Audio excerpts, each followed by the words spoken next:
Hello, and welcome to episode 124, our Score LSAT podcast. This is Jon Denning in Los Angeles. And this is Dave Kaloran in lovely Napa Valley. Lovely Napa Valley. I like that you put the adjectives up there every time. I just say Los Angeles and let people assume what they want. I think a lot of people think LA is like bright, sunny, fun, glitzy. Well, the weather's nice. It can be. The weather's nice, and then it gets worse from there. Yeah, you and I have both lived there at very different times in our lives, but it's a lot of fun. Well, what's on the agenda today? Well, first off, commiserate with France for losing the World Cup on penalties. That was terrible. But celebrate with the Vikings for having the greatest NFL comeback in history yesterday.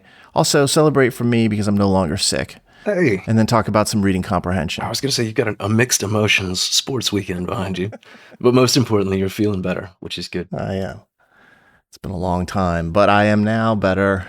And so I'm now celebrating. But in honor of France, my number one World Cup team that went out, I'm going to have a Midori sour because I feel sour about their loss. Yeah, buddy, I know that was rough. I actually haven't watched the game yet. We're recording this hours and hours after it ended. I'm going to watch it tonight as I just kind of kill some time later. But I've seen the result for anybody who hasn't when they hear this. Sorry to ruin it for you. But yeah, that was a bitter defeat. So what did you choose to drink then? Well, I tend to just side with whoever wins. So I don't pick favorites until afterwards.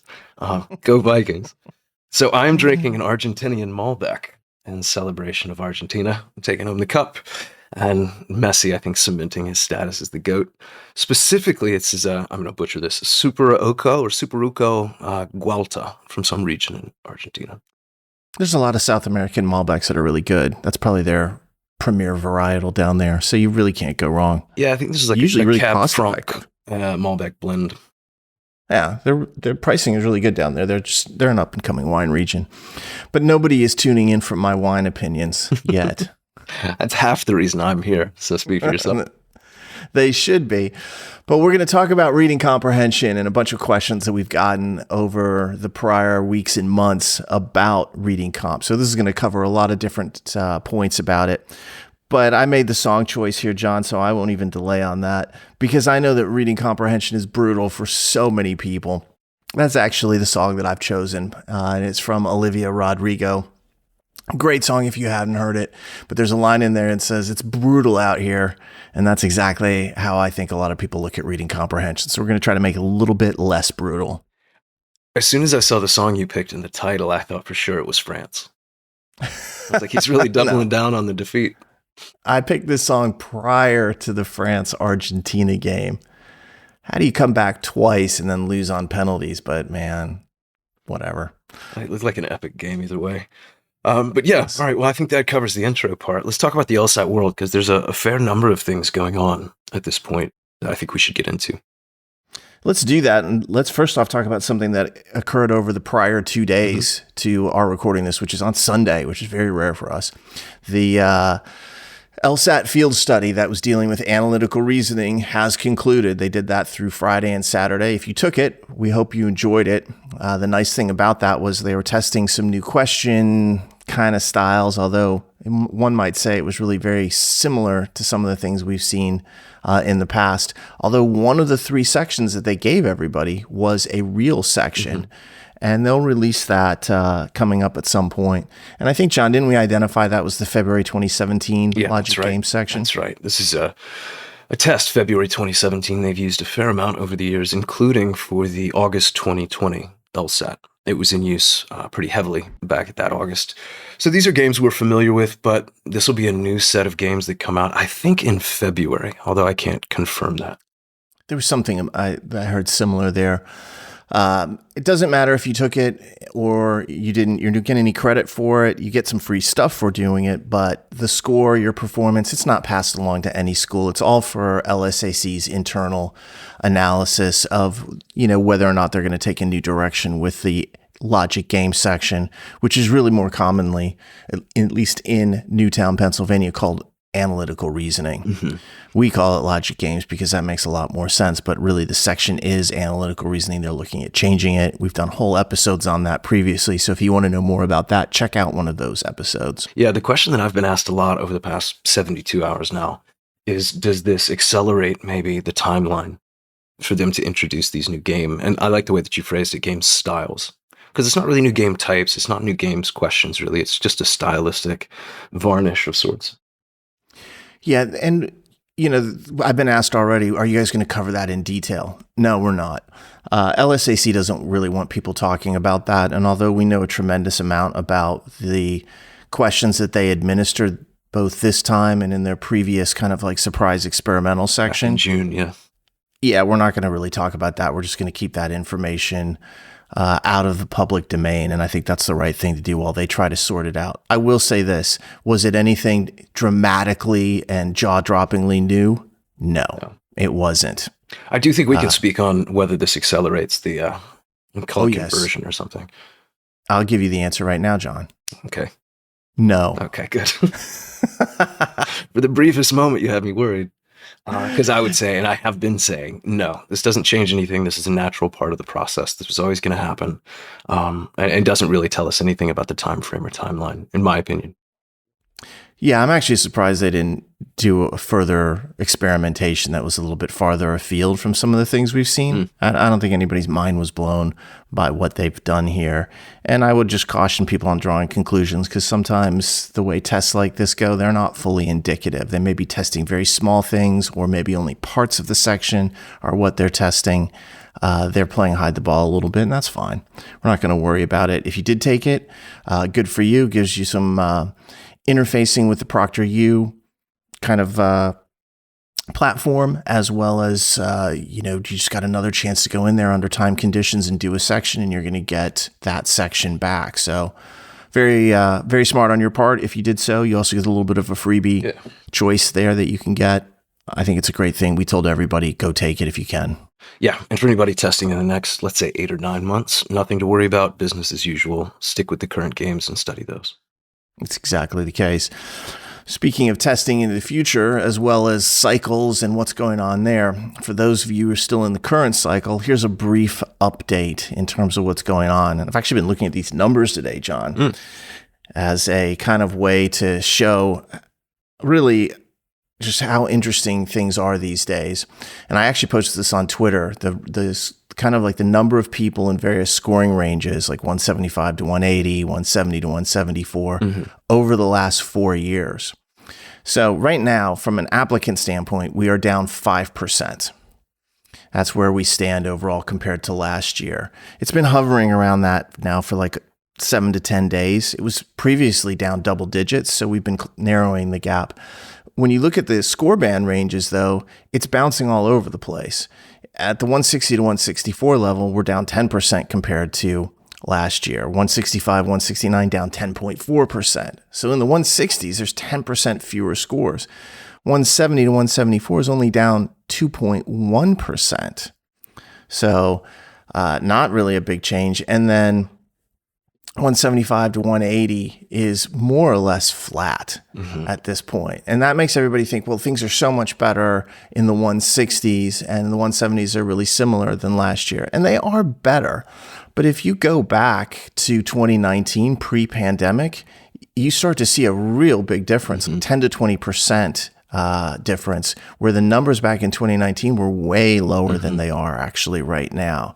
And so I think that's, really confusing to a lot of people. I'll give you an example. Right now, there are 1,048 people in the 175 to 180 scoring range. This is identical to what it was last year. In 2019, that number was 557 at this time of year. So not quite twice as many right now, but so close to it that it just goes to show you there's greater competition at those upper levels, and it doesn't seem to be showing any signs of changing dramatically here. So if you're an applicant in the 170s, you're probably this is looking like the new normal right now. And we've seen it shift percentiles and things up as well, where it's not a 171 that's the 99th percentile; it's probably 173 or 174 even at this point. That is. Yeah. And sometimes people say, well, we're finally done with this fall cycle. We're going to have a lot fewer applicants going forward, a lot fewer scores, because that January through April test period is usually really depressed in terms of its sizes. The test last year, you saw like 7,000, 8,000, 9,000 people per test. But amazingly, John, the January LSAT right now is at around 27,500 test takers. It's insane. It's gigantic relative to any test in 2022. So it'll get smaller as the year goes forward because you only have attrition at this point. You only lose people. But still, to have like 27,000 plus January test takers, that's massive. It just goes to show the cycle's been a little bit slower and pushed back, which I think is fine. Yeah. It doesn't hurt applicants to apply later. And things have been slower. They feel very competitive. But that'll be interesting to see what that does to the numbers because it may juice those up again. We may be looking at a less of a drop off of the scoring bubble than we had hoped we would actually see. We'd like to see some normalcy, and we're not in a normal era right now. Yeah, it will be interesting to see how many people drop off, especially as they start to hear back from schools over the next several weeks, the month really, between now and January. So that 27,500 is going to drop, but it's also almost 40% higher than last January ended up being. It's crazy. So yeah, this is big. It's a huge swell of people for January, and maybe it's a lot of people covering themselves. Like, I'm just going to have that just in case, so I might be able to take it. And I understand that. I think that's actually a good plan. Backup plan is always a good choice when you're going forward here. If you are taking that January LSAT, one of the things I'll remind everybody is that we always have some free seminars going on. We've got a couple conditional webinars. One of them's coming up on December 28th, which is basic conditional reasoning for logical reasoning and logic games. Then its twin, or really maybe brother or sister, shows up on January 11th. That's the advanced conditional reasoning webinar for logical reasoning and logic games. And then after that test is coming in, we'll do a common flaws webinar in January on the 24th. But if you're taking January, the other thing I might remind you is that our crystal ball is publicly available right now. All you have to do is go to our website, powerscore.com, go to /LSAT, scroll down the page, you'll find a form where you can actually just give us your email address, and they will send you a link to that webinar. That includes our kind of content that we expect to see on the January and February LSATs, as well as an overview of what to study, how to spend your time. Very useful overall. Yeah, and the fact that that's free, I don't know that the freebie nature of this will last forever. At some point, we may go back to making this available only for PowerScore students. So take advantage while you can, guys. It's getting close to the last of them, perhaps. I think you might be right. Yeah, so on that note, let's talk about Reading Comp, because we get asked about it all the time. It's one of the hardest things to cover in a podcast like this, just because the source material is so big. It's very difficult to go through a lot of the pieces of it due to the lack of specificity. But I would say that we are going to cover a real wide range of questions here. Yeah. So I think we're going to try to keep it, relatively quick as we go through it, but also allow everybody who's listening, if they have more interest in some of the specific questions, to give them resources that they can go look up or at least think about a little bit more. So let's start with the first question, which is kind of about reading comp, but not really. And the question is, I want to improve my reading. Are there any non-reading comprehension resources you can suggest? Boy, yeah, we get asked this a lot. I talk about this a lot with people, especially people who maybe just don't feel strong academically in terms of how they read or the style. Maybe they just haven't been exposed to a lot. They haven't been lifelong readers in general. Occasionally I even talk to people who say something like, God, I hate reading. And I'm like, you're going to law school? All right. Have fun with that. Your life's going to suck. Yeah. So the first thing I always tell people is the best way to practice reading comp is with reading comp. That's my opinion. And there are so many reading comp passages out there, especially with what we're seeing now being almost very reflective of what we saw in the first, say, 20 to 30 PTs, the 1990s. Those to me are better places to start for someone who hasn't maybe exhausted every reading comp option, LSAT specific reading comp option. But if you do want to add some spice to it, some variety, what I tell people is try to just make a daily habit of routinely reading something academic. The Wall Street Journal, Scientific American, Nature, National Geographic, The Economist.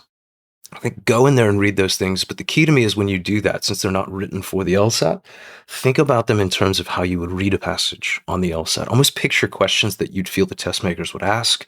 Read for viewpoints and big picture understanding. Read for tonality. Anticipate answering LSAT questions with everything you read. even the non-LSAT things you encounter.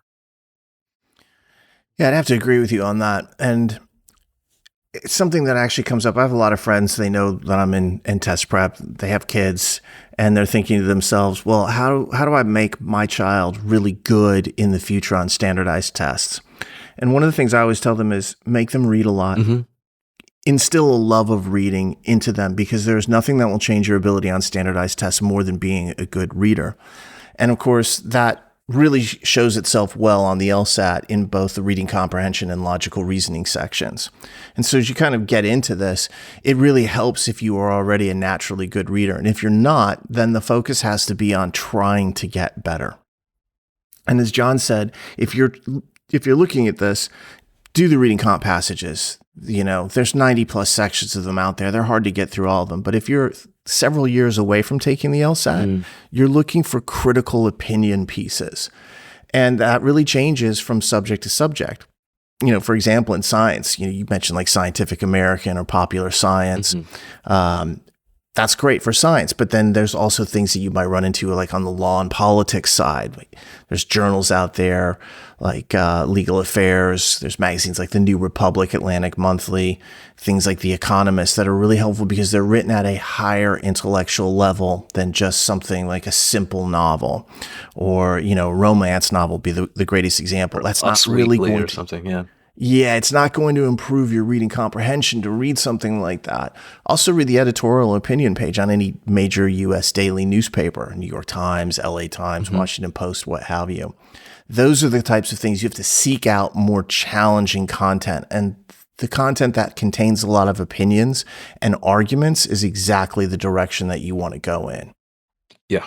100% agree with all that. And I'll double down on this advice for non-native English speakers. It becomes even more important that you get this kind of just steady and consistent immersion in this type of language, in this type of prose.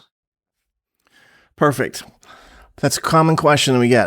I would probably say that's in the top 5 of all time questions that we get. I hear it every time I teach. Yeah, every time I talk to a new student. What else can I be doing? Well, there you go. Here's another one that comes up a lot. I hate reading comprehension. It's brutal. How do you stay focused during a passage? I'm glad you asked because I submitted this one. It sounds so much like me. I love the LSAT, so all of this is kind of caged within that general appreciation. But of the 3 sections, reading comp is by far my least favorite. And what that unfortunately tends to translate into is a lack of focus, or at least a certain kind of flimsiness of attention span, where it's very easy to get distracted here because you're never that engaged, almost emotionally, in the first place. So the first thing I do, and this works for me, I encourage students to try it. Psychologically, we're really pretty, if not fragile creatures, we're certainly pretty susceptible to influence in terms of what we expect to feel. So you can essentially manufacture your own excitement, your own enthusiasm for this with a self-deception. As soon as I start reading a passage, my first goal is to remind myself that I'm about to enjoy it. Start reading, I'm like, oh, this Mexican-American mural artist from 1896. Deep down, I probably don't care about that, but if I can just tell myself for a second that this is going to be fascinating, I'm going to learn something, I bet this wins me a free beer at bar trivia one night or something where I can make it where it feels like it has a tangible benefit to me, I'm immediately more engaged and I perform better. I think everyone does. Yeah, if you're not excited, you have to manufacture excitement. I always think about, it's learning. You can always pick up some interesting details in these passages, things that you haven't heard before. So it should be fun, but try to make a game of it. What can I learn from this? I actually think that the passage you described there probably would be pretty interesting. I know you're a big fan of Mexico. You've gone to Mexico City a bunch. I know you're an art fan. You might have a point. Maybe I pulled that one from my subconscious or something. I've been to like the Rijksmuseum with you and other of our friends. I know you're into art. So I'm like, I think that's a bad example for you. And science would be a bad example, but maybe something lengthy about copyright law for you. Yeah. Whereas for me, I'd be like, let me read all about that. I'm very interested in that. I think maybe for you, that would be less exciting. Yeah, the tenets of British courtrooms in the late 17th century kind of thing. I'd be like, get me out of here. Real property. Yep. But it goes to show you're going to have natural preferences. But think about what that means. Think about how you feel when you read a passage. You, Dave, and you, anyone listening. When you read a passage, you either know something about, or it strikes some chord with you that resonates and you appreciate it. You do perform better.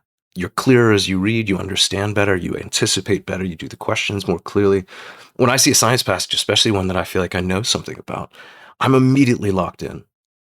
You can manufacture, you can engineer that for yourself, but it takes an active, concerted effort to do so. Pause it at the beginning of each passage and apply that effort. And see, that's a good example, because when I hit science, I'm usually like, great. Not really what I want to read about. But some of them are really interesting, and you do learn some very interesting facts from them. You just have to put aside that particular feeling. I always remind myself whenever I hit some kind of passage topic like science that I don't really care about a tremendous amount, that I can't be passive. A lot of times people start to take, body punches from the passage where they're like, oh, they're just trying to get through it. They're very passive about it. And now they're on the back foot and the passage is really scoring on them. It's overwhelming them. I always think I can't deal with this. The word attack often comes into my mind when I'm taking tests, because I can't be backpedaling. I have to be aggressively going into it and saying, all right, what is this about? Is there something interesting that I can find in it? So manufacturing excitement and, turning it into a game of sorts is hand in hand with reading actively. And of course, part of what helps in doing that is I start looking for like, who's saying what? All right, what's this group think? They must have some enemy out there. What does that group think? And then you start looking at it and you're actually having a little bit more fun with it. I might not care about what one group of scientists ultimately thinks for the rest of my life, but for the couple minutes I'm going to read this, I can say, that's an interesting view, and then figure that maybe there's going to be another view, or there's something wrong with their view, and watch how they get attacked. And so I look for opinions and viewpoints and try to engage with those viewpoints and ask myself how I feel about it. Yeah, that's good. And that to me is really what active reading boils down to, is that anticipation idea. To me, the way it translates is usually asking the question of why. Constantly. Why did the person take the time to write this passage? Why are they mentioning this specific example? Why is this new group of people being introduced and their views discussed? Why did it give me a history lesson in the first paragraph? Why? Because what it does is it reveals intent. It reveals purpose. And if you can get to the heart of the purpose of what's happening throughout the passage, not just overall, then it really does provide a real clear sense of architecture and flow. And that's what, to me, allows me to better anticipate and into the questions as well. Yeah, it's funny because right now I think about it the way the world is, and it's like you're really constrained by what you've encountered before and then how you interpret all this information. But Jon, in 100 years, we're going to come back and people will be able to just insert chips into their brain or just get a download from their wireless network, and they'll know all this stuff before they go in. There'll be a day when reading comp won't matter. Unfortunately, it's not yet. Maybe in 50 to 100 years, we'll come back and everyone will be great at everything. Yeah, I'm just hearing Keanu Reeves say, I know Kung Fu. But that's exactly what you're talking about. That's exactly what I'm talking about. But I'm thinking about Trinity saying, I need to know how to fly this helicopter. Right. And he downloads that to her, and then she's flying the helicopter. That day is coming. And we'll be out of a job at that point, and I'll be more than happy about that. Out of a job, into a crypt. The ashes. We better be living in the full leisure society at that point. Anyway, some thoughts there. Let's go to the next question. Jon, does studying logical reasoning have any effect whatsoever on your reading comprehension score? I feel like we can make a whole episode out of this question, honestly. Because the answer is yes, but very yes in multiple aspects, I think. For instance, yes and no. There's some no to it, obviously, because it's not quite the same thing. But there's a psychological aspect to this, that LR is a very, I think, useful way to take a break from reading comp. So just that idea of I'm doing something purposeful that's not reading comp can help you in reading comp anyway, because you're still studying for the LSAT, you're still doing productive things, and it gives you a reasonable break from it. I know that's not exactly what you meant by the question, though. Mm-hmm. That's okay. So what I'll say is sometimes somewhat, but the two sections are fundamentally different. The way that you read a stimulus in logical reasoning is not the same way you read a passage or paired set of passages in reading comp, for instance. What I tend to think, though, is that there are certain skills that really do bleed through both, or even kind of intermingle into both. And one of my favorite ones is the principal questions that you see in logical reasoning. Okay. I love the skill that those tests. I don't know if it's the top skill or the second. It certainly, I think, would go on the medalist podium of the top three. The idea of being specific and abstract at the same time and being able to nimbly dance between those two ideas. Can you describe a specific scenario in a broad, principled, abstract type of rule? Can you take a broad rule and see exactly what it would and wouldn't apply to, and when it does apply, the outcomes to expect? Which to me is really just like case law, right? Very much so. So that to me is what those questions in logical reasoning test directly, but the way that that forces you to read and think in reading comp is hugely beneficial.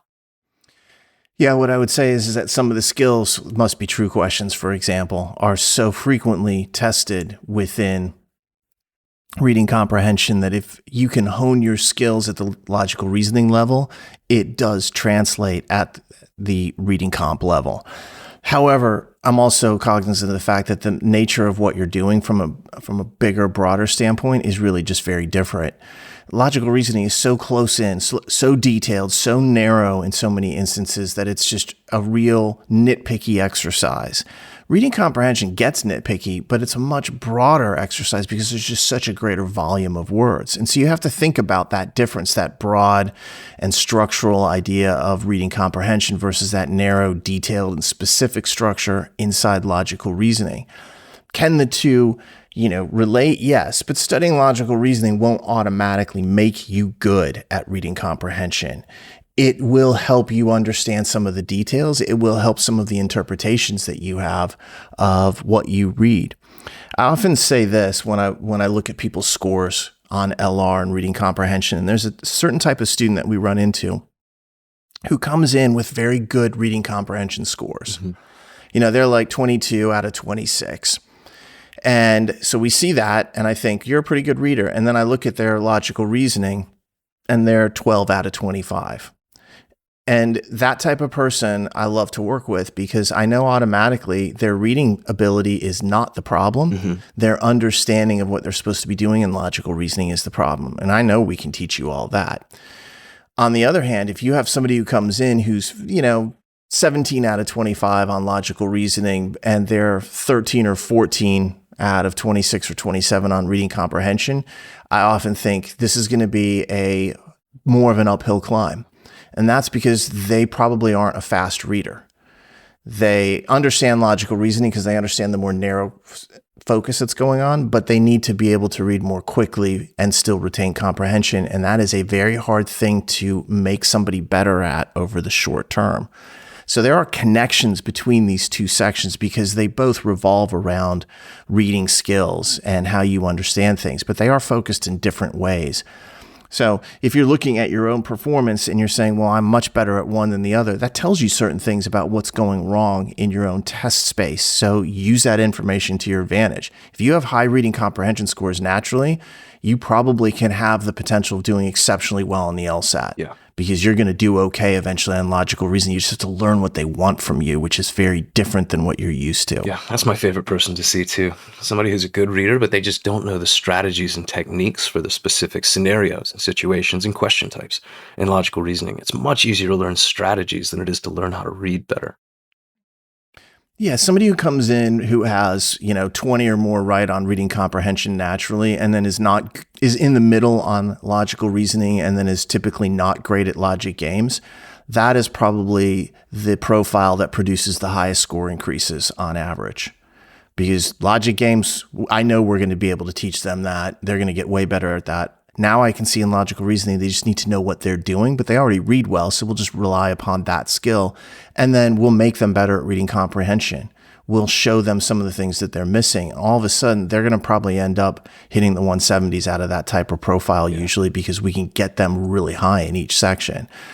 And that's a whole other conversation, scoring profiles, because there's some students come in who have such a high ceiling and it's just structurally set up. Others don't. But we're not going to talk about that today. Let's move on to the next question. Well, before we do, there is a certain maybe negative implication that someone could mistakenly take away from what we just said, which is that first person with a higher starting reading comp score and lower logical reasoning has a higher potential or a greater possible outcome available to them. I don't think that's the case. what a lot of people mistakenly, as I said, assume about reading comp is that it's just impossible to improve your score, your performance to the same degree that you can in something like logic games, which are so much more concrete and, I'm doing air quotes, like learnable, or even logical reasoning, which have these set strategies for each instance you find yourself in. The potential to improve in reading comp is always there. The journey of improvement, however, tends to be, I don't know, sprinkled with fewer epiphany moments, fewer breakthroughs, and more of just a steady improvement in the way that you interpret, process, recall, and analyze dense sets of text. So the journey may look different, but the outcome, I don't think, is set in stone. No outcome is ever set in stone. It's just an interesting sidebar commentary to talk about the way section performance initially shapes, that thought that someone might have about like, where can you go? What's the limit? But I've seen so many of students come through this and just break all the molds that there is no preset outcome. Just some pathways are easier than others, though. So know that you may have to work harder to get past certain things than other students do, but that's okay. It doesn't matter. Your journey is your journey. We're not worried about comparing people. We just look at it and say, what makes this easier or harder? Yeah. And to put the myth to bed, hopefully once and for all, you can absolutely improve to the point of perfection your reading comprehension performance. There are ways, strategies, techniques that you can use that will make you much better at this. It's a learnable section of this test. Don't let anyone say otherwise. Nothing I say is against that. No. I've seen that. My question is more related to logical reasoning and how do those two sections play together. Speaking of making things easier, Jon. Oh, let me do this one to you. You've been interviewing me so far. Let me flip the script. Because basically, I feel like you've been asked this question, aside from maybe LSAC themselves, more than anyone else on the planet. So here we go. Ready? I've heard you can use Control-F or Command-F on the LSAT. Is this true? And how does it work? How does it help? So let's first off answer is it true that you can use it? The answer is 100% undeniably yes. You can use Control-F or Command-F on a Mac on the LSAT. And I actually talked to LSAC about this as to why they allow it, because it seems like maybe that's a shortcut that they typically wouldn't. And here's the answer. It's actually a browser function. It's built into almost every browser to be able to do this kind of searching function. And they were already having such a struggle working through various issues with browsers and stopping certain things from happening. There was just one more thing that they didn't want to have to deal with. Like, it's embedded deeply into these browsers. And so they said, you know what, who cares? They don't publicly tell you that you can use it, but you certainly can. And I know personally, I've had thousands of students at this point use it. Jon, you and I have both talked to hundreds who have individually said, I used it with no problem. If you want to know where you get yourself into a problem on the test with it is when you ask the proctor, can I use it? And the proctor doesn't know the rules. And so most proctors are conditioned when you ask them if you can do something in order to avoid a problem, they automatically say no. Yeah. And so I've had a few proctors tell students, no, you can't use it. And I'm like, wrong. I know for a fact that you can. I've had it directly from LSAC. So I say this all the time before every LSAC as it comes up. I even post it on Twitter. And maybe in the future, Twitter won't be with us. So I'll post it wherever I may post things at that point. Truth Social. That's where I'm going next. No. I will not be on Truth Social. All right. I'll be on Twitter instead, even if it's a dying Just ember you of shouting in the void. It's me and Elon. Talk about an idiot. Anyway, let's go ahead and just burn billions of dollars for fun. Either way, I do post it all the time because it comes up constantly and people are very surprised to find that you can use it. But it's part of the browser functionality and they consider it to be such a natural part of it that, yes, they do allow it. Yeah. Does it help? That's a question that you and I have actually talked about before. I know a lot of people who really like it. And the big question is, well, how do you use it? Let's say you had a question about deforestation, for example, and they were like, when the author was talking about deforestation, which of the following must be the case? Well, you could type in deforestation on a Control-F and then find all the references to it. allow you to jump through the passage relatively quickly. And so, especially with keyword terms, it can make sure that you don't miss anything. It can help you find it relatively quickly. And for a lot of people, they really like that. Mm-hmm. For me, I'm not a big fan of it, but I also think I read passages slightly differently than most people. I'm already looking for structural elements, so I feel like I know where most of it is when I'm done reading. But I've always said this, if you have a tool or a technique that helps you, that's perfect. Do it. Yeah. I'm the last person on earth who would say don't do it, just because I personally don't do it. I'm all for using the tools that make you feel better about the test. If you do something differently than, say, PowerScore does it or some other company does it or how your friends do it, I'm okay with that. I want people to feel comfortable because I know that helps them score better, and that's my number one goal. So if you haven't tried it yet, try it. If you like it, use it. If you don't worry about it. You're not on any kind of like particular path. There's no right answer or wrong answer here. In certain cases, I know people absolutely love it. They'd kill people if it was taken away. I know a bunch of people who don't like it. Both are right. It's a little like the diagramming tools in a way. How much should I underline? How much should I use these 3 highlighter colors? Experiment and see. Come up with your own system through a process of experimentation, successes and failures, and see what is best for you. I will say, though, one of the things that to me would neuter the value of Control-F, at least to some extent, is the fact that when they do refer to specific items, elements, sentences in the passage, they highlight them in both the question stem, and the text itself. So it's really easy if they're just asking you about a specific thing to go and find where that thing actually is. They direct you to it with color coding, basically. For people who haven't taken a digital test, they may not be aware of that, but that is how it works. So that's that, and the fact that I think you and I probably have a better than average memory when it comes to these passages. If they ask me about something, I can more or less tell you where it was. And I think you probably can too. So I wouldn't use it. But I know, like you say, for a lot of people, it's a godsend. So figure out who you are. Yeah, and part of the reason it's a godsend is maybe they did highlight deforestation in line 5, but what they're really referring to is the reference that was in line 55. Mm-hmm. I mean, relatively speaking, because we don't have the line numbers anymore. Sure. But that is something where it's like, hey, this allows me to see where else it actually appeared, and that's what the value is. It's not that they don't see line 5 is highlighted. They're not worried about that one. They're worried about the ones they can't remember or they can't see that aren't highlighted. And that's a common trick that the test makers use, is to talk about something in one place, but really the correct answer revolves around when they talked about it elsewhere. Anyway, you can use it. If you want to use it, do it. We don't have any judgment about it. I like it. I give 24 hours before someone asks you again if Control-F is allowed on the LSAT. And I'll continue to answer that question every single time. If I can help one person to understand it better, that's the job. No, you're so gracious about that. Well, I mean, I don't mind being asked questions. Let's ask you a question. Oh, Jon, do accommodations make a difference in reading comprehension? You know, I was surprised when I saw this one come in because I knew where this came from.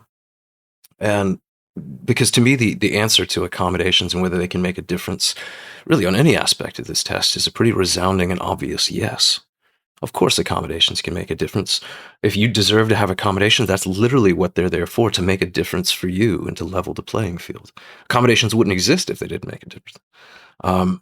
I think the question is what accommodations would make the most difference for you that you, of course, would qualify for. I think the most obvious one for most people is extended time. If you had more time to read the passages, more time to do the questions, maybe more time to go back and reconsider questions that you flagged or felt like maybe you guessed on. All of those give you certain advantages over having to race a shorter clock. But that said, I don't want to make it seem as though someone with extra time accommodations has an advantage over someone who doesn't. These are meant to be, this is meant to be about equity, not about intentional advantage. Level playing field. Yeah. Yeah, I think in certain cases it does make a difference, and that's where it does, re-level the playing field. Extra time in sections allows people to maybe go a little bit more slowly, not have to process things instantaneously, have a better chance of not forgetting certain things if they're able to return back to the passage and review it.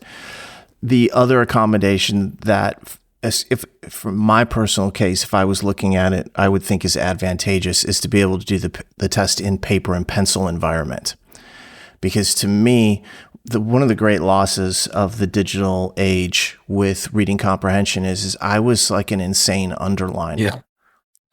And I don't like the highlighting tools that they have.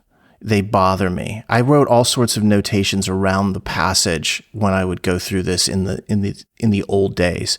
Bracket this, 1 and 2 here, drawing lines from place to place and connecting ideas. I had a very visual way of doing reading comprehension for myself that I was very happy with and incredibly comfortable with. And so when they went to these online tests and it was digital, all those tools got taken away.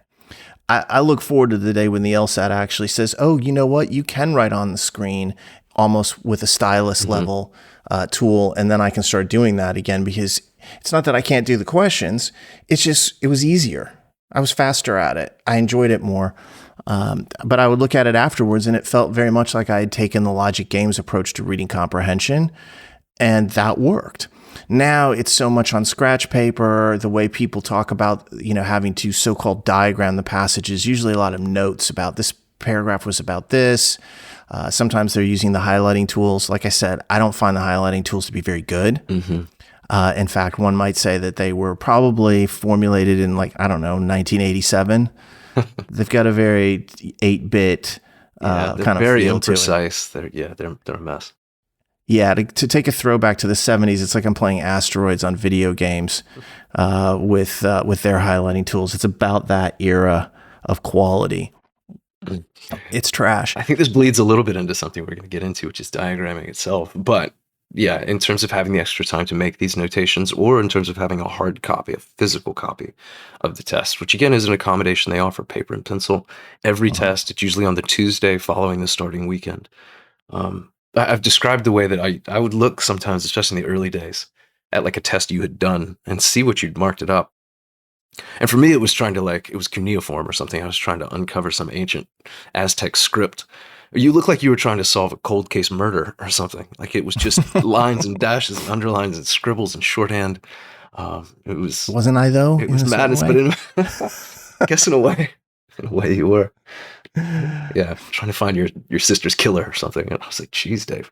But yeah, but John, this is consistent. I have a very visual way of doing things. I like to write stuff down. It's the same reason that I use templates more than you do, is because I like to do that. I consider that, even though it's work, I consider that easy work. Yeah. And very visual, whereas I think for you, the easier work is you don't like to write it down. You consider that to be an annoying distraction. You prefer to juggle it in your head. And I'm like, that's harder to do, so why would I? Yeah, the thing that I would always take away from watching you do a game or a passage or something, and sometimes I just watch you do it in real time, is it was almost second nature. It looked like muscle memory, the way that you were doing things. It was in the moment, very fluid. It wasn't like you stopped and thought, and maybe I should underline and see. It was happening just about as fast as you could read the passage itself. So it was clearly a system. Yeah, it was clearly a system that you developed and you knew that worked. Yeah, and the same thing was true of logic games. As I would read through games, I would just start diagramming it almost as a second nature thing. I wasn't stopping to think, okay, what do I do here? That's the same thing was true with reading comprehension. And, that's why paper and pencil as an accommodation would be a huge benefit for me personally if it was something that was obtainable. That does bleed into the question, John, about diagramming reading comprehension passages, because we've gotten that one as well as what's the value of it? And obviously what I'm saying is in the past, the value was probably easier to obtain. I don't think that it's useless though. What I really feel is that the digital testing environment has created a scenario where the way you mark up passages, the way you take notes about passages on your scratch paper is very individualized. And I don't think that it was less individualized in the past. It was just more uniform in the past. Now you have some people who never even touch the scratch paper and they're using highlighters all over the place. This color for that color for this. I find that confusing, but if it works for you, fantastic. Then there's a whole other approach that says, I'm not going to really do a whole lot on the screen. I'm going to instead put it on scratch paper and I'm going to kind of mark it out. These are the paragraphs. This is the viewpoint. This is who said what, a couple words about this or that. And I'm more in that vein unsurprisingly, perhaps, because I've just transferred some of the work that I did on the actual passage in the paper and pencil format to the scratch paper now. And just as an aside, if you're not familiar with the LSAT format, I know you are, John. If you make notations, like you highlight a segment in the passage on the first question, that will persist as you go to the second question, the third question, the fourth question, and so on. So you wouldn't lose that from question to question. But I think diagramming can really be very valuable, but you have to have your own approach to it. And that really varies so much more now than it did in the past. What are your thoughts on it? Yeah, well, I think you nailed it with most of that. Certainly, I diagram far less than you do. Part of that is just because I developed a certain almost internal style of how to do this. I see a passage almost annotate itself as I read it, so I never feel the need to make it physical. But one of the things that would worry me a little bit here, and I'm happy that it won't for long, is if some of what someone listening to this is hearing is like, well, I guess just go figure it out for yourself. It's far more algorithmic, I guess, than that, or mechanical than that. It's more objective. One of the things that we recorded, Dave, in podcast episode 41, still one of my favorites, were all of those reading comp diagnostics and skills tests, as we called them. And one of the early tests that we talk about, among about a dozen or so, was the diagramming test. How do you know if you're diagramming too much or too little? How do you know if you're diagramming the right things and putting points of reference and emphasis on the right things? And we give some very tangible ways that you can actually apply that to passages and measure the effects and better fine-tune, almost calibrate exactly what's right for you, learning this sort of style. So on some level, it takes experimentation, but it's not blind experimentation. It's experimentation with intent at all times, and we give you the ways to pull those experiments off and then analyze the results. I think that's actually a really good way of putting it. It's not just blind experimentation. There is purpose behind it. And when I say, hey, to each their own, I'm not saying that you're out there on an island with no assistance. We talk about this in our courses, in our books, about the various tools that you could use and the various methods that you could take to go about this. What I'm saying is, hey, once you've looked at all those, choose the ones that you like the best and put that into your arsenal of how you approach it. That's the key thing. Yeah, that's important. Or maybe in a more global sense, everything you do on this test is essentially providing you data and feedback. A single passage, a full test, games or reading comp, it's all giving you feedback. The question is, what does that feedback really mean? How do you interpret it and benefit from it? How do you grow from it, essentially? And that's where I think a lot of people get lost with some of these experimentations. And so like, all right, well, I diagrammed an awful lot that time. Did okay. Was it too much? Was it too little? All right, I did that whole passage with no diagrams. And it went great or it went poorly. It's very hard for them to understand that there's a developing system in place as they interpret these results. That's what I think those skills and diagnostics tests are so good at. Is to be like, here's what this actually means. It gives you feedback on that. It's also why I use Viewstamp so much as a kind of like a backbone for this, because we know historically that the elements within that approach come up over and over again in the questions. So I'm constantly looking for those elements. It's not something that takes time. Like you said before, it's second nature. But a lot of what I end up notating on scratch paper relates to those exact elements. So that's just, again, it's another tool. You can use as much of it or as little as you want, but we have proven over time that the elements that we're seeking inside that approach are being asked about over and over again. So it's really to your benefit to understand them. Perfect. Let's move on. Yeah, and I feel like we're naturally seeking between some of this stuff. We just talked a little bit about what the feedback you're getting as you do passages means.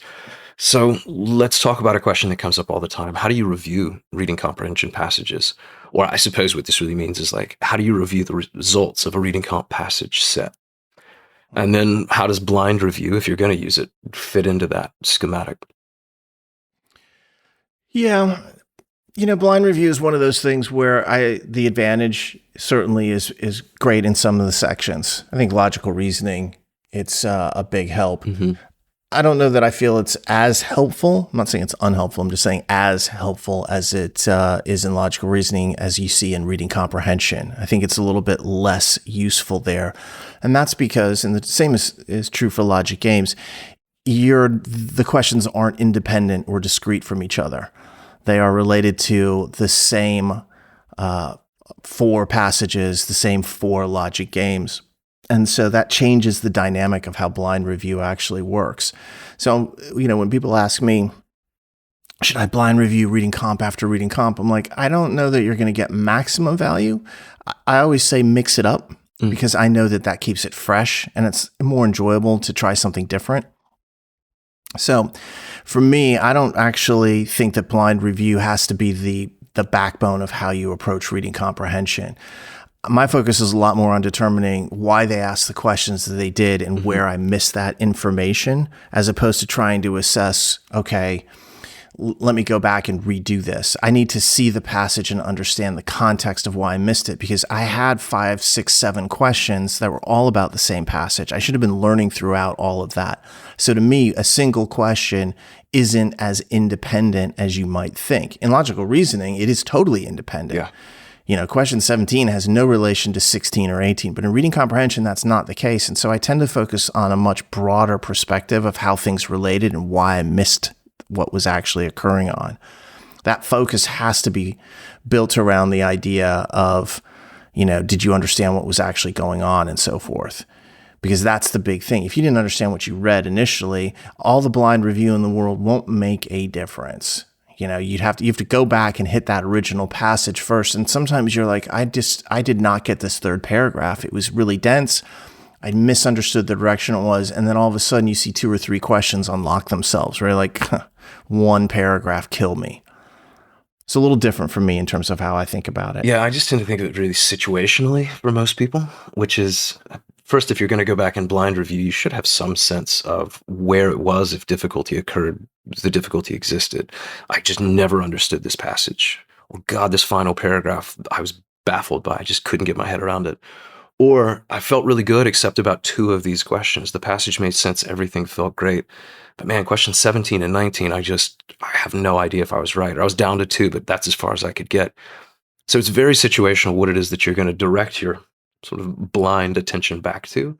But there's 2 things that I always concern myself with, no matter how well or poorly a passage set goes. One you mentioned, which is almost reverse engineering the passage, using the questions themselves to see where the genesis of those questions was in the text. How, from a test maker standpoint, was this whole thing built? Because if you can see 3 of these questions came from line 6, line 19, and line 51, whatever, you can immediately start to look at the elements and the clues around those points of origin and say, what was it about this as I was reading in real time that maybe I could have caught? Would have given me a clue to anticipate a question was going to spring from this. So that's the first thing I always do. The second thing, interestingly enough, and this is a little more maybe high-minded, I don't know if you've ever done this yourself, Dave. I know you've thought about it, which is when you go back through and you look at all of the answers you chose for the collective 6, 7, 8 questions that are there, how well do the answer choices that you pick harmonize or get along? Do they seem as though they all go together in describing the same source of text and tonality and viewpoint or viewpoints? What you often will find is the question you missed, there's an answer choice that would simply serve as an outlier or some dissonance from what the other questions that you picked and answers that you picked seem to suggest. So I do this a lot when I go back and look, is just let me take the answers that I chose and put them in a pile and see how well that little community would get along with itself. That's a fascinating way to look at this stuff. And it really clues you in to spot dangers you might fall into based on the context of other work that you've done in that passage set. It's interesting. I'll add more context to that when we get to a later question here that's coming up. If I've jumped ahead, I almost... No, you haven't. You haven't. It relates to tone and attitude. I was looking at a bunch of those tone and attitude questions yesterday, and it connects to that idea of what harmonizes and how difficult is it or isn't it to actually figure out certain types of questions based upon very minimalistic reading. I truly feel that most tone and attitude questions, I would probably be able to do most of them certainly without reading the passage and glancing at it at most. Just glance through it very quickly. I probably get most of them right. And I'm not going to say half, but a certain high percentage, probably do them without reading the passage. There's certain things that are in there where you're like, you see these kind of consistent things, but that actually plays into the idea of how does it relate back? And by the way, that's not true of most reading comprehension questions. Like a straight up must be true question, you got to read the passage. Yeah, it's guesswork. You might be able to get rid of one or two answers in a main point question just because they sound so ridiculous to have been the main point.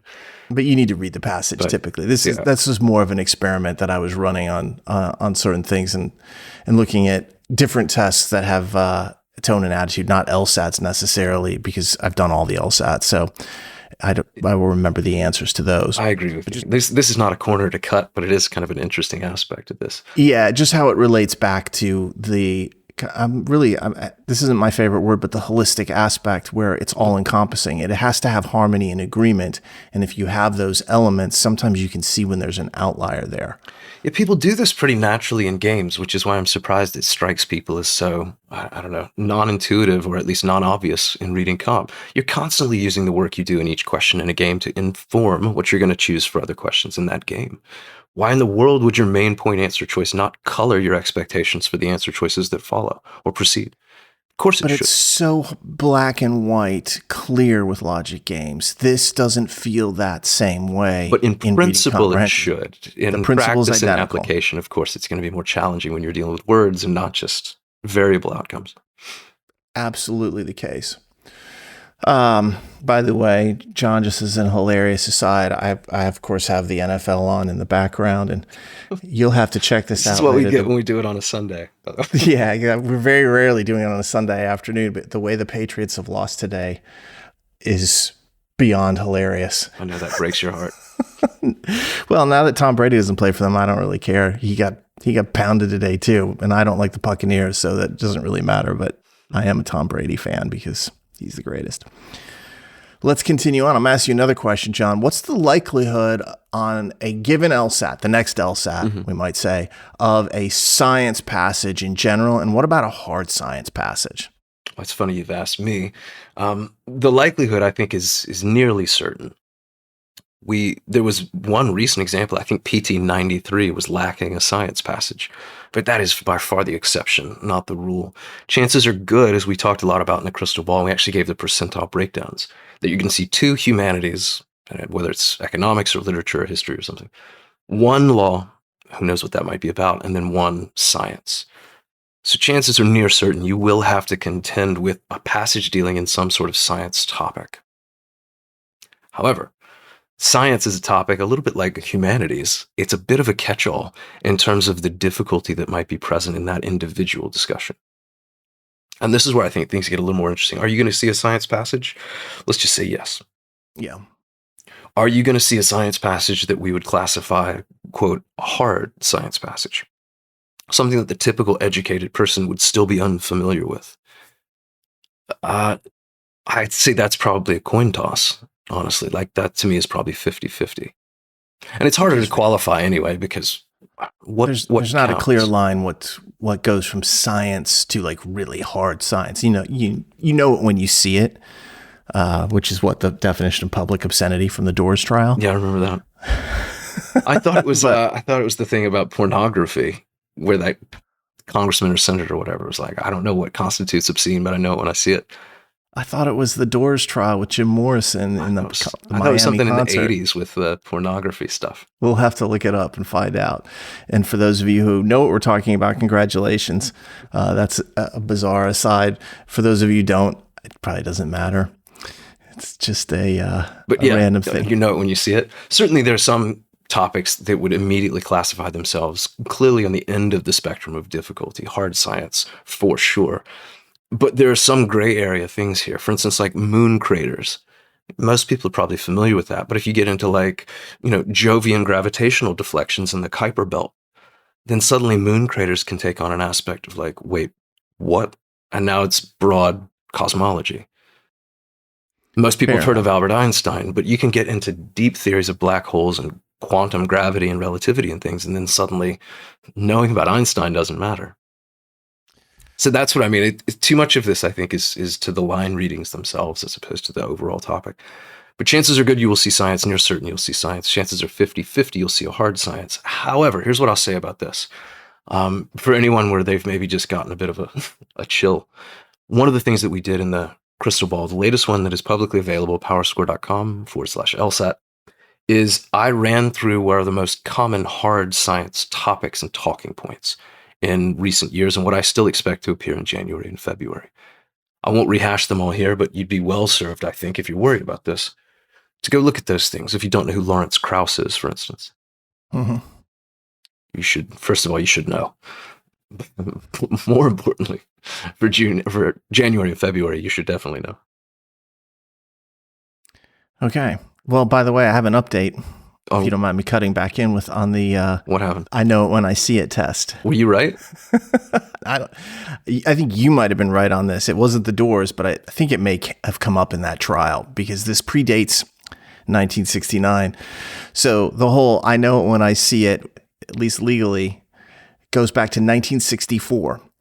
And Supreme Court Justice Potter Stewart was asked to describe his test for obscenity, and he responded, I know it when I see it. And I know this came up in Jim Morrison's trial, I think in 1969. So it does go back to that. And that's a little bit about like hard science on the LSAT. When you start seeing it, you may not know at first. Like that moon craters example is really good, but when they start getting into deeper cosmology and more specifics and then gravitational forces, now you're like, I know that's hard science. You know that you've seen it. So I feel happy that we have brought that really obscure reference. Yeah. So I think I was half right. It had to do with obscenity and pornography. It's just 20 years before I thought it happened. Yeah. And I knew that it had come up in the Doors trial, so I'll take that as being correct. All right. I was thinking earlier when you were talking about reading comp preferences and various things, I was like, God, if I could pick one teammate to take the LSAT with, Dave and I are pretty much perfect. We're good on trivia night. Yeah. You do not want to mess with our trivia team. Half and half. If there was we could split this test right down the middle. You take the humanities and the economics. Give me the science. Any game that looks like we don't need to diagram it, I'll take that one. I'll take sports as well. Happily.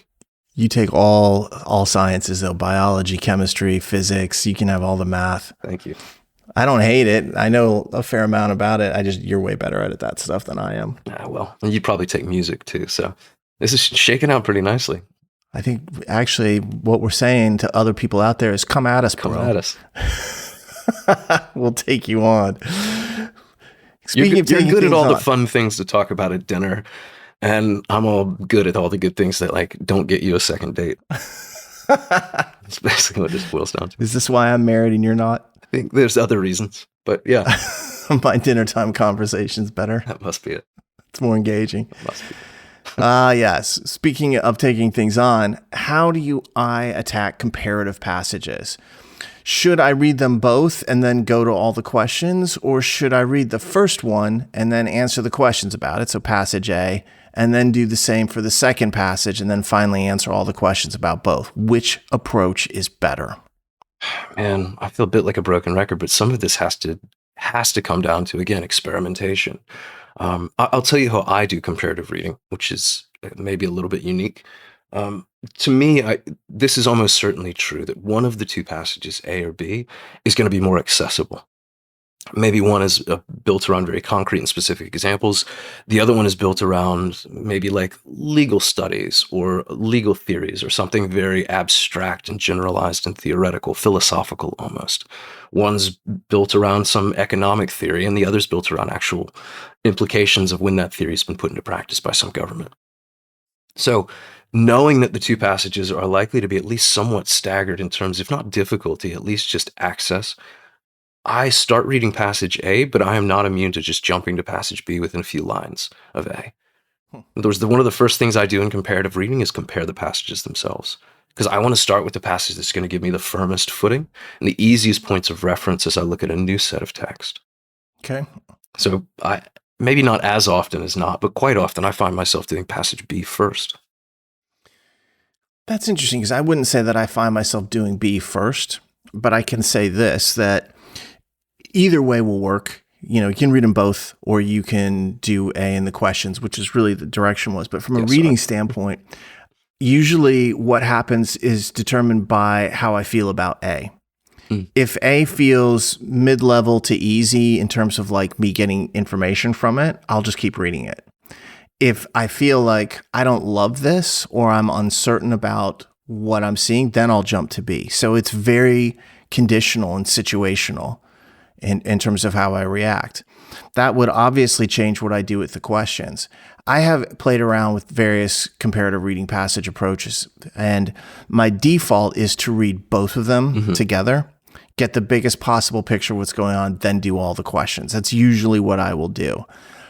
When I won't do it is when I've read passage A and I felt like maybe I got it perfectly, and I'm like, I could probably do a bunch of questions on this, or it was so detailed that I need to remember those details and I feel like they're going to nitpick me, then I'll go do the passage A questions.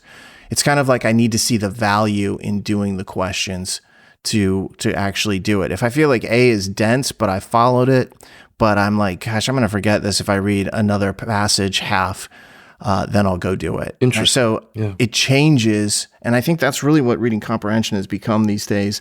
You have to have you can't be rigid about it. You got to be more flexible. You have to be able to say, well, maybe I'll do this in this particular moment, and then not feel bad about having done so. Because sometimes people feel like I didn't do it the way I wanted. I'm like, there is no way to do it. The way to do it correctly is to get all the questions right. I don't care which path you took. It's to have a multi-pronged kind of game plan, though, depending on what it is that you get in the moment. Dave, let me float something to you then, because if it's possible you are going to take that midway pause, let's say, and go collect a few points, would it make a degree of sense, if not for you, at least for someone, to quickly click through the questions and see which of the two passages individually gets asked about more? Like, oh gosh, there's only one question about passage A, but there's 3 questions about passage B alone. Yeah. Would it make more sense then to do B, get those 3 points, and then read A and get the rest? The more you struggle, the better that strategy is, in my opinion. Me too.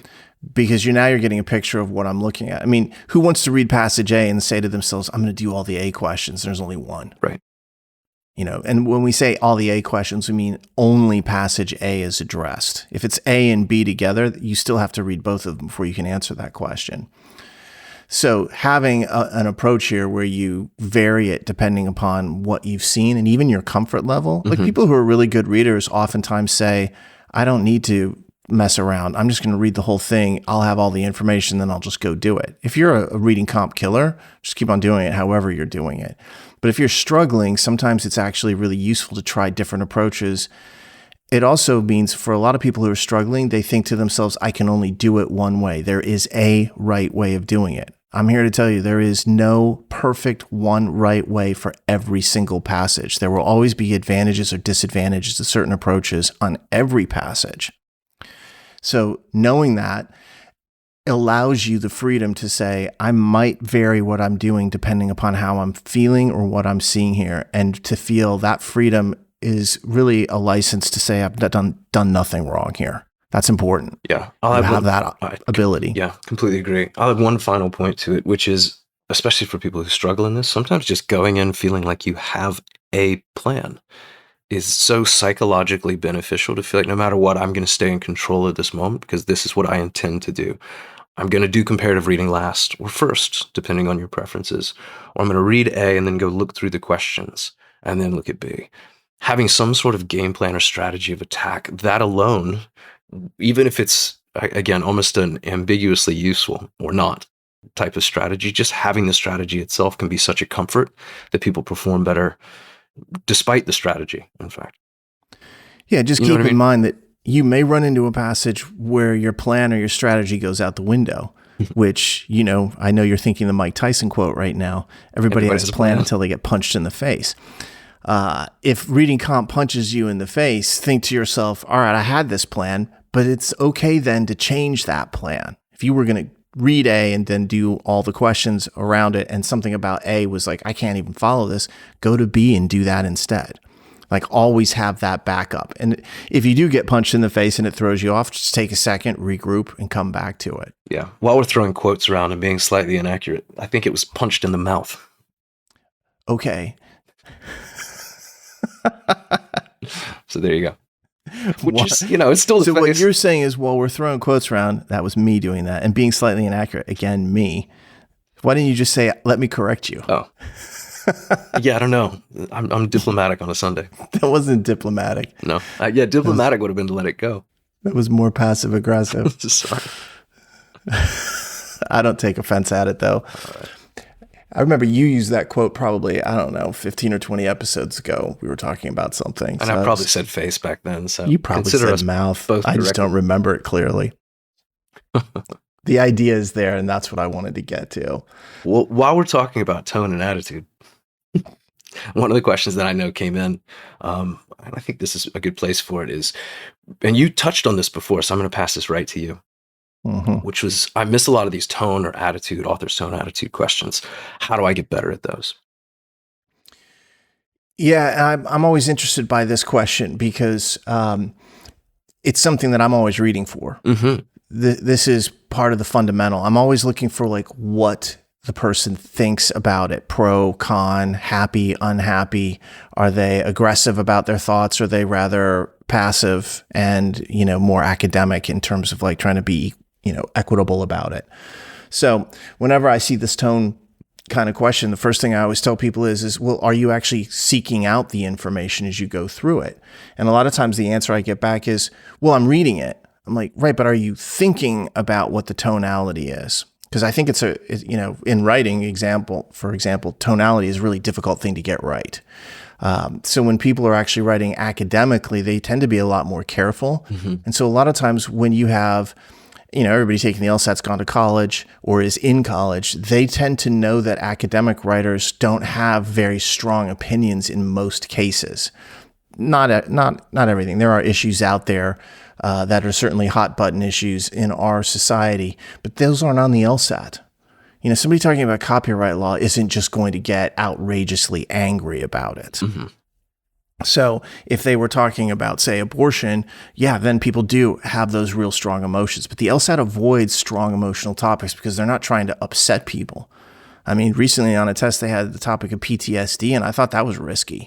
And several people who have PTSD had said that threw me off. I thought it was a really unfair thing for them to do, and they really try hard to avoid it. Like it's part of the test protocol. So the first thing is a lot of academic writing doesn't have very strongly expressed opinions. They tend to be rather mild. But the first thing I always tell people is are you looking for it? Are you actually seeking? Are you looking out for the opinion? And they're like, well, how do I know what the opinion is? I'm like, well, there's all sorts of words that the author is using that are going to be indicative. For example, anytime you see any type of like ly adverb or adjective rather, look for it. Fortunately, happily, regrettably, disturbingly. Those types of things are telling you that the author is conveying emotion. Look for emotion, look for opinion. Does the author agree with something? Is there words of disagreement around it?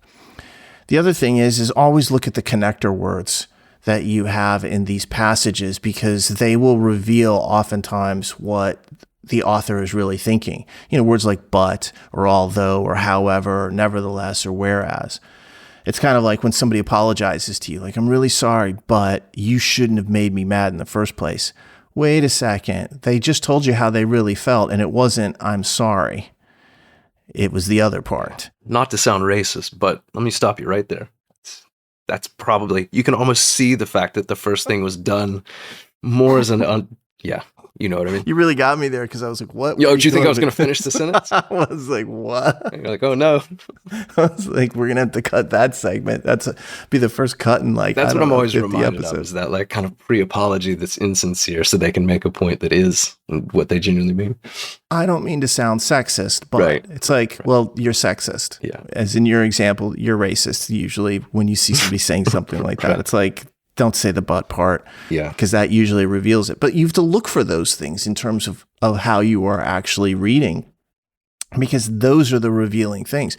A lot of times people don't think about the tonality because they're like, it's not going to be a big part of the questions. It does come up enough that you want to be aware of it. It also shows you the strength of opinion. And that, for me, is part of an assessment that I make about argumentative power and opinion power in this. If somebody's really arguing strongly, I'm like, how reasonable are they? Yeah. It also means that a lot of times, especially early on in the days of the LSAT, we would teach this idea that most of the passages having been written by academics, they really avoided strong emotion. So if you saw these answers that were like, very strong, either positive or negative, they were usually wrong. They still are largely, but there are exceptions now because I think LSAC realized, I think I had it some of our early courses and early books. I think they read those or saw those and they were like, we're doing this. We didn't realize it. So they changed it. So it's not as rigid as it is before, but this goes back to the example I was giving previously where you can kind of scan through a passage and get a really broad sense just by picking out various words that the author's using. And a lot of times if you have a tone or attitude, author's attitude question, it's not too difficult to get it down to like 2 pretty good answers. And a lot of times you should be able to get that right. So if you only had like 3 minutes left in a passage, I might just go right to the answers and look for something like that. Yeah, the middle of the road tonality kind of thing. Cautious optimism. Yeah. And the whole end of passage thing will come up in a minute, so I'm just going to leave it at that. But as far as that, in terms of getting better at it, it's like anything. Study for it, look for it, prepare for it. Yeah. See what they do. It goes back to active reading, too. When I said before that I'm constantly asking the question of why, one of those why questions is, why the author write this? Like, what emotion must have spurred on these 450 or so words? Because something prompted this. Was it a clinical outlook? Is it some sort of optimism? Is it some sort of warning for the future? All of those are basically tone and attitude types of questions. All right. Only 2 more questions here, John. This is another specific type of question. Right. I'm bad at inference style questions on RC. What am I doing wrong? That's like the broadest question in the world, but I'm sure you have a specific answer. Oh, yeah. Yeah. Well, in fact, let me just solve this one in a sentence because then we can move on. No, I mean, I would probably want to clarify what inference style questions on RC means. If that's just global must be true, or if that's a very specific sort of the implication read between the lines questions, where it's like, which of the following would the author most likely agree with? That's probably where I'd want to make a categorical distinction. Is this something you could go back to the text and find? Or is this something where it's not going to be in the passage, but really drawn out of the passage? It lives somewhere beneath it. Yeah, I would probably say in this person's case that it's more the broader kind of version of the questions, not the specific reference. Anybody who uses our RC material knows that one of the things we immediately say is like, how broad is the question? Is it specific reference, like in line 8? Right. Is it kind of like about a concept that was big, or is it about the whole thing, like a global question, like main point? Let's just say these are not specific reference questions. Well, rats. Specific references are way easier to talk about. Which of the following does the author offer? Well, that's just about knowing the structure of the passage and where to go look for it and find it. You can quote line 10 or whatever. The ones where it's like, what does the author agree with? Or maybe a question that I still consider to be inference-based, like, which of the following would make the best next sentence at the end of this passage? Like, we saw where it finished. What would you say next? Those are things where you can't just refer directly to the text and select it. Match answer D to line 6. Boy, this is tougher. The first thing I would say is still take a must-be-true approach and be extremely critical of answer choices that fail for the classic must-be-true reasons. This isn't really talked about, or it's too unknown. This seems really extreme, which to me is probably the single greatest disqualifier here. The author said we should be cautious about this, or maybe wary of poorly researched hypotheses or something, but the author didn't say they were wrong, or the author didn't say stop doing research, this is a waste of time. Those kinds of distinctions between the extremes and the softer versions, as you just said, really, almost everything that you read on this test, at least in Reading Comp, tends to be fairly middle of the road and soft, academically soft. I would say that this connects back to that LR type of thing before and some of the differences between LR and RC. The thing about reading comprehension that you often see people arguing for, like, well, you can interpret this as that. And the first thing I always tell people is like, look, you're not guessing. You're not making a leap here. It's not a leap of faith. You're trying to find something that has proof for it. So where's the proof? We do this in logical reasoning all the time, but in a really narrow, very specific way. Like, does that sentence mean this? Does that word mean this? Here, I think what happens to a lot of people is they run into issues because answers tend to be a little bit broader and a little bit looser. softer maybe is a good word here in reading comprehension. It's a little bit less focused than what you see in logical reasoning. But the same thing where like if there's something new in the answer, it's wrong. If they've exaggerated a term or an idea, it's wrong. They often attribute answers to the wrong group or the wrong person talking their viewpoint. They love to like throw things that mix you up that way. But largely it's about where did it say it? You just have to not get so lost in the little details that all of a sudden you're willing to think that that's what it meant. And a lot of times I see people miss questions because they go past the point of justification with what they're doing. They found an answer that's justified, and then they start looking at another answer and they're like, well, I could justify it. Right. And they take the evidence and they go past that point to reach the justification. And I'm like, don't do that. If you ever find yourself arguing for an answer and like, I know it's right because of this, you have lost the battle. Yeah, we've You're talked probably about going to this miss the before. question. You said arguing for an answer. I thought if I had completed that sentence for you, I thought you were going to say cheerleading for an answer. Also, but it comes to the same great way thing, of of putting it. course. So You see it online. Yeah, I attack these questions through process of elimination, typically. Which of these answers can I get rid of for the failures that I would expect them to have? And you've just cataloged a bunch of them. That's how I tend to approach these questions. And if I get it down to 2, then I can scrutinize them a little more about like which seems closer in accordance with what we heard from the author. But the first thing I try to do is just get rid of the things that I know fail. Which is completely fair because usually at worst it gets you down to 2, sometimes 3 answers, but more often 2. And sometimes it gets you down to that one answer that you're like, there it is. Yeah, the more you practice that, the more often you find that you do get down to 1. But part of the reason for that is that the prephrase in these can be awfully difficult. This isn't something you can just look back and find in the text. So it's a different type of anticipation. In this case, for me, it's the expectation that 4 of these are going to fail for definitive reasons. Let me find those 4. It's interesting because I wouldn't say that's how I approach it. I'm always looking for where's the right answer, but you don't always get that clearly. Then I fall into default process of elimination mode. Still there. It's part of the process and I will use it when needed, but I'm always thinking somewhere there's proof of this. Now, if I see A and it doesn't have proof, I'm eliminating it. So it's process of elimination. It's part and parcel of the whole thing. It may be which way we describe it, but it's really, same coin, different sides. Yeah, I think we're saying the same thing in 2 different ways, but we're describing it differently, but it is the same. Right. Or at least how we perceive it. But I'm a glass half full guy, so I'm always looking for the right answer. You're a glass half empty guy, so you're eliminating wrong answers. I'm an 80% answers are wrong guy. So that's how I look at them. Yeah, that's an awfully empty glass. We're all winners here.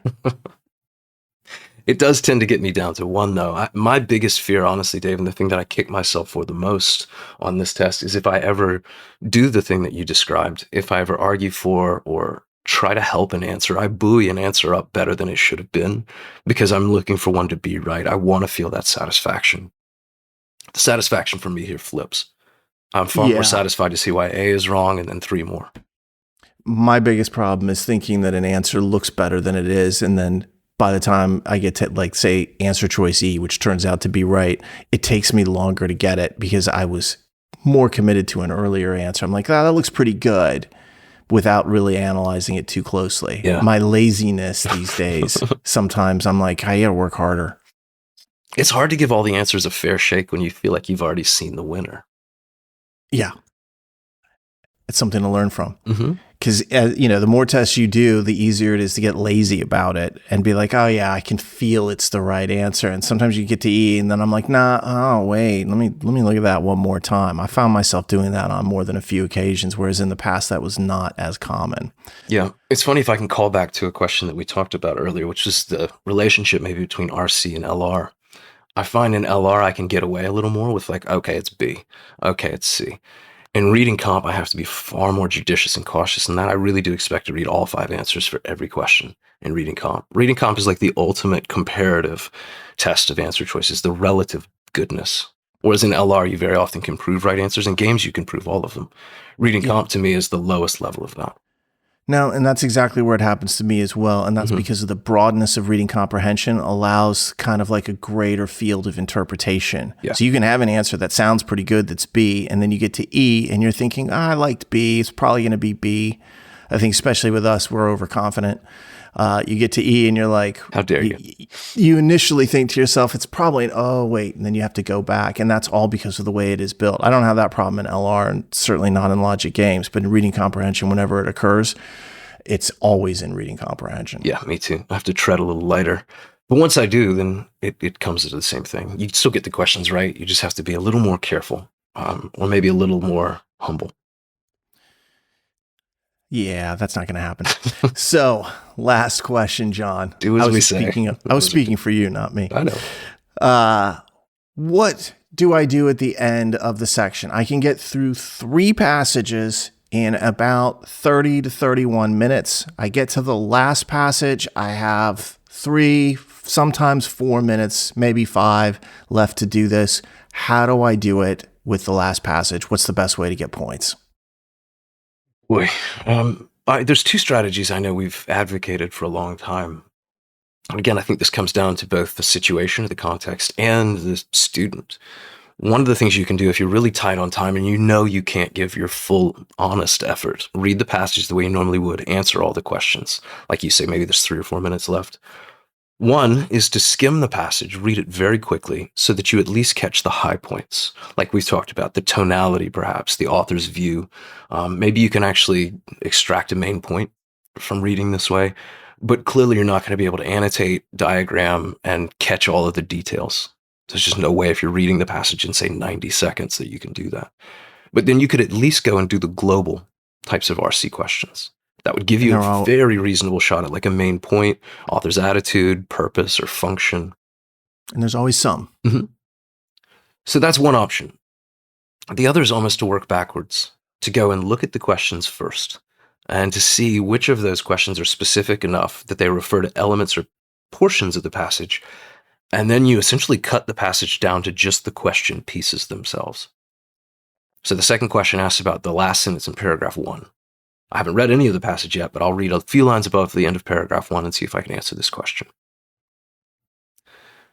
Those to me are both, again, neither strategy is ideal, and I don't know that one strategy is necessarily better than the other universally. They're both a bit of triage, I suppose.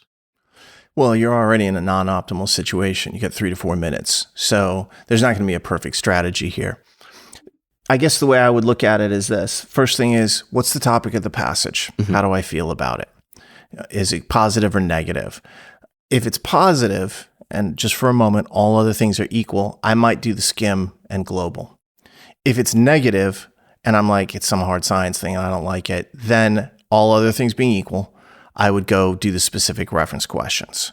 So I would use the topic and my comfort with it to generally send me in one direction or the other. But after I've glanced at that, the next thing I'm going to do is I'm going to tab through the answer or the questions very quickly. Mm-hmm. Let me see how many questions are on each. Global, global, global. Oh man, there's 5 global and two very localized specific reference questions. All right, I'm going to skim it. That's what I meant by all things being equal. That referred to the questions. On the other hand, if you go in there and there's 4 specific reference questions, you could probably do those 4, and maybe in the process, you might get a sense of what the main point is, and then you can go nab that one as well. So I love either one of those strategies, but it is, again, situationally dependent upon the topic and how you feel about it, and then the number of questions on each. If I'm indifferent to the topic, it's about something I really don't care about, then it's all question counting for me. Yeah. And then I would say to myself, all right, if there's more global, I'll do those. And I might glance at the globality of each question and think, does this look global, but it isn't? Do I have to figure out an entire viewpoint that somebody had, which might be part of a thread throughout the entire passage? Or is it just straight main point? Okay, I can handle that. I can scan for that. So I would probably be very dependent upon those different factors, the topic, the types of questions, and then really how I felt about things. Yeah, and practice this. I mean, it sounds like a strange thing to encourage, but do some passages where you only give yourself 3 or 4 minutes in case this happens to you, so that you actually have been in that situation before. It's the same way that, basketball players practice half-court shots. You never hope to have to take one, but it's good to have the experience and know what that feels like. Or golfers play crazy shots from out behind trees and stuff just in case. just to know, just to have tried and be like, well, I got to watch out for that. Yep. Here's what I like better. Here's what worked for me. Here, I tried to skim the passage and it made me more confused than if I hadn't read it. Mm-hmm. Yeah, I think that's actually great advice, is to just try it a few times. And of course, if you're like, look, I'm always finishing everything, or I'm always able to read the passage, don't. You don't have to waste your time. Mm-hmm. But a lot of people have time issues on reading comprehension with enough frequency that it doesn't hurt to do 3 or 4 passages like that. And there's so many tests out there that you're very rarely going to cause yourself an issue unless you're studying for a very long period of time. And even then, I still think it would be worth it, just because it's like anything. If you've been in that position before, let's say you did one of these exercises with like 4 minutes and you got 5 questions right. That gives you so much confidence where like even if I've gone slower before, I'm not dead in the water on this. There's a chance that I could still make a significant difference in your score. 5 questions is huge. Mm-hmm. So if you could pull something like 4 or 5 questions at the end and guess on the ones that you didn't, maybe even get one of those, all of a sudden you're like, hey, I did all right on that. That's all that matters. It's all about the bottom line score, not how you get there. Yeah, that's victory from the jaws of defeat, basically. We talked about this idea too, just to call it back. Episode 41, when we did those reading comp diagnostics and skills tests, this was a specific test that we called the speed test, where what happens when you put yourself under extreme, perhaps unrealistic time pressure? How do you perform? What do you do? Are there certain question types that stand out versus others? I cannot overemphasize the value of that podcast, or if you're a more visual person, the webinar that you and I did on that exact same set of talking points, Dave. That's exactly right. And that, John, is the very final question. Ooh. I think that wraps it up. It's longer than I expected. That was a lot. All right. If you get a chance, please subscribe to this podcast on iTunes, Spotify, YouTube, or anywhere else in the world that you may find it. If you've enjoyed it, please leave us a comment or rating. If you have any questions, you can send those to lsatpodcast@powerscore.com. On behalf of John and myself, we hope that you have enjoyed this. Happy holidays to everybody. Stay safe out there, and we'll talk to you soon.